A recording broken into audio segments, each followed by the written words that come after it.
Greetings and welcome to Poet, and in another of our continuing series of Easton, Pennsylvania visits, we have Eleanor Warner and Margaret Allman, and two charming ladies who will dazzle everybody with their poetry. We're here in the Lafayette College, which is an absolutely gorgeous campus.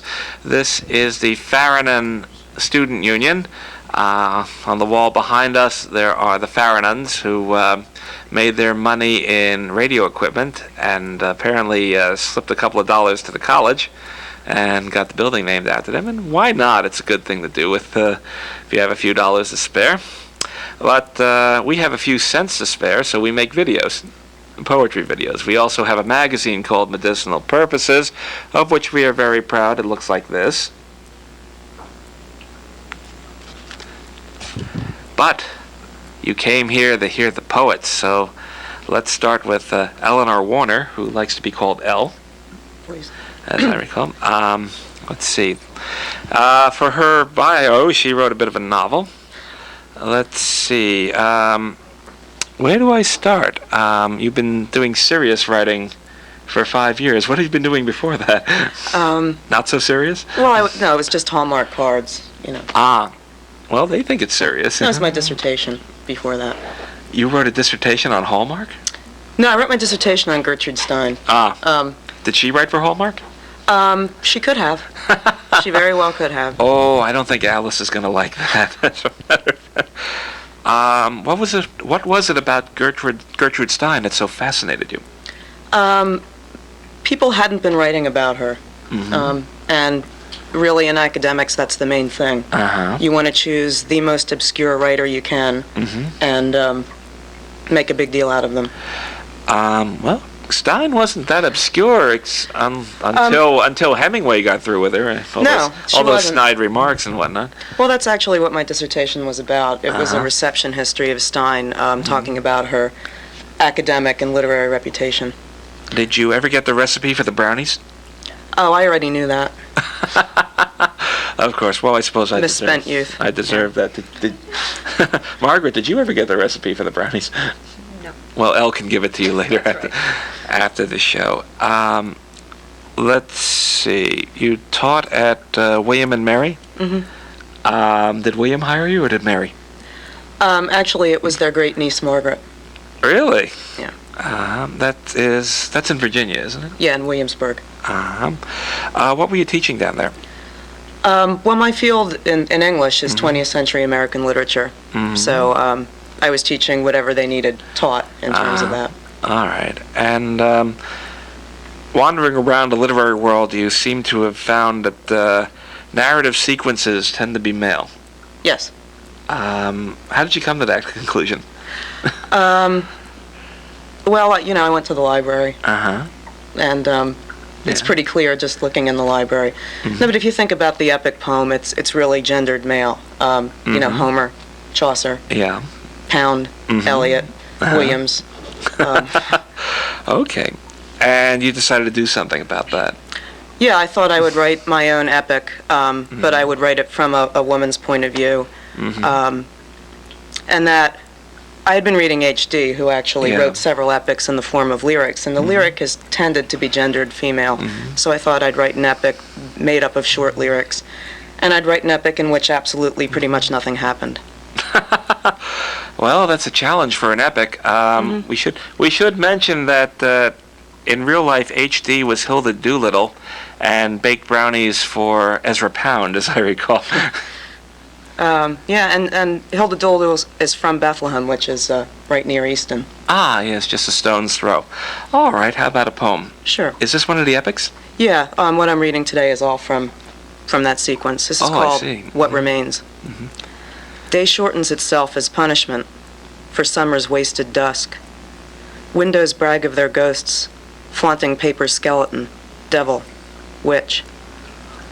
I wade my way through falling landscape, and dreams embraced by those who taught me. They are not dead. They remember. They know my name.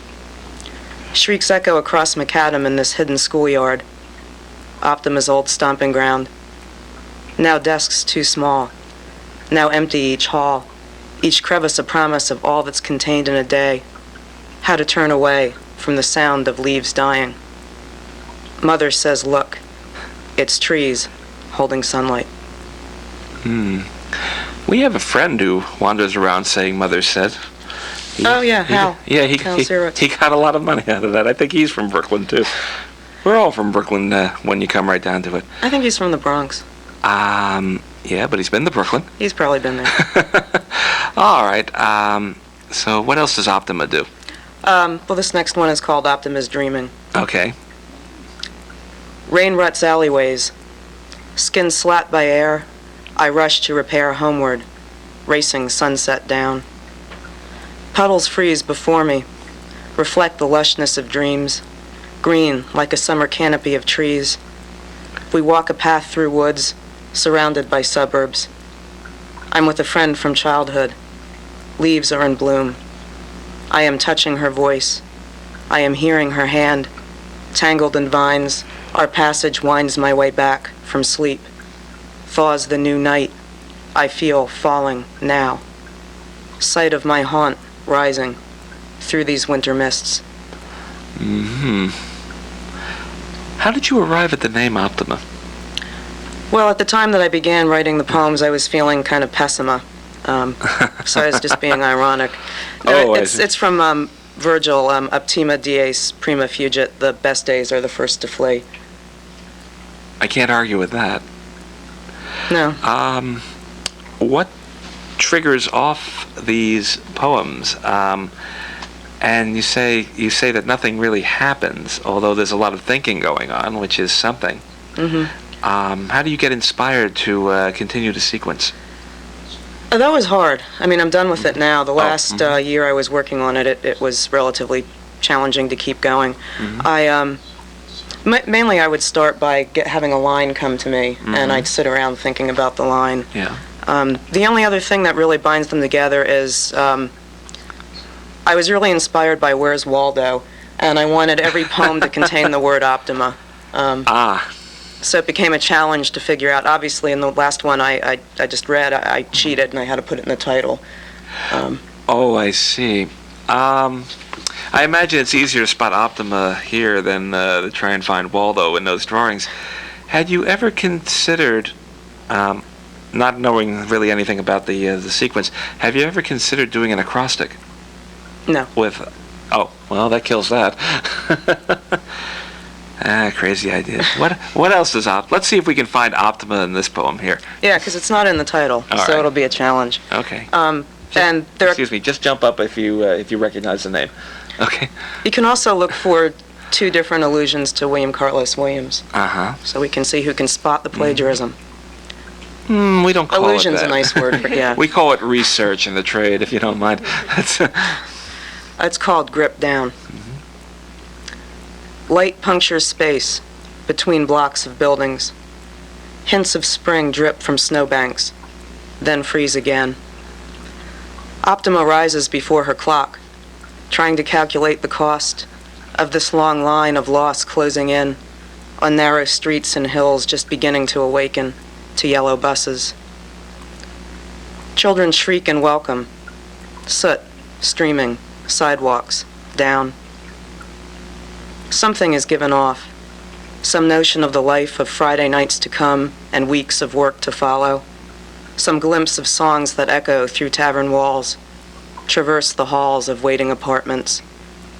Something beckons on some distant corner, tricks us out of bed, turning to whisper when will branches begin to bud. And did they?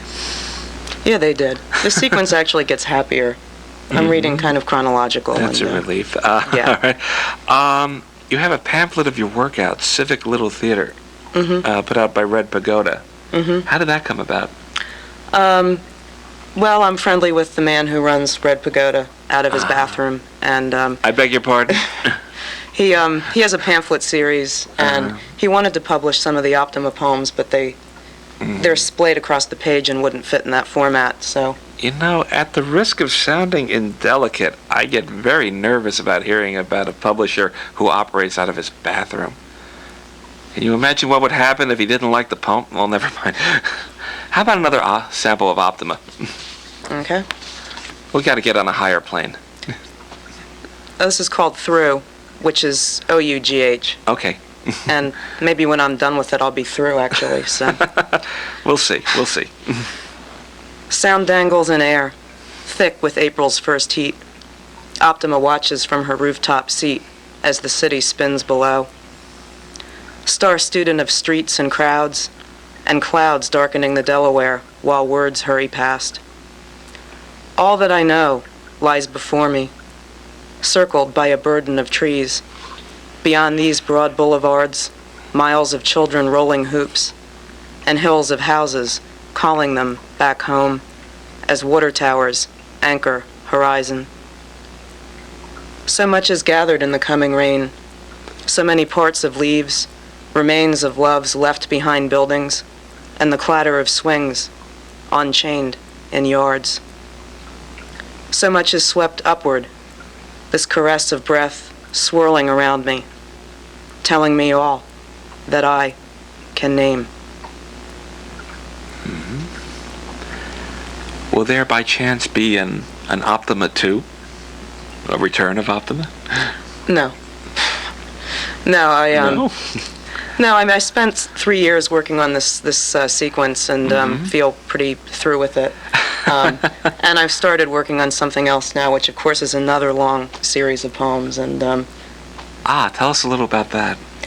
I'm writing a series of prose poems which are based upon mainly family photographs. I'm mostly writing about my parents at a time before I was born. My father has been very sick recently, and kind of as a response to that, I've been trying to understand him better as a person, which has to do with understanding him before me. Are these the poems that are scheduled to appear in the Virginia Commonwealth Review? Yes. Do you have a little sample? No. They're very long, so I didn't want to bring any of them with me. All right. Do we have a final word on Optima, then? Sure. Do I have much time? A brief one will do. A brief one will do? All right.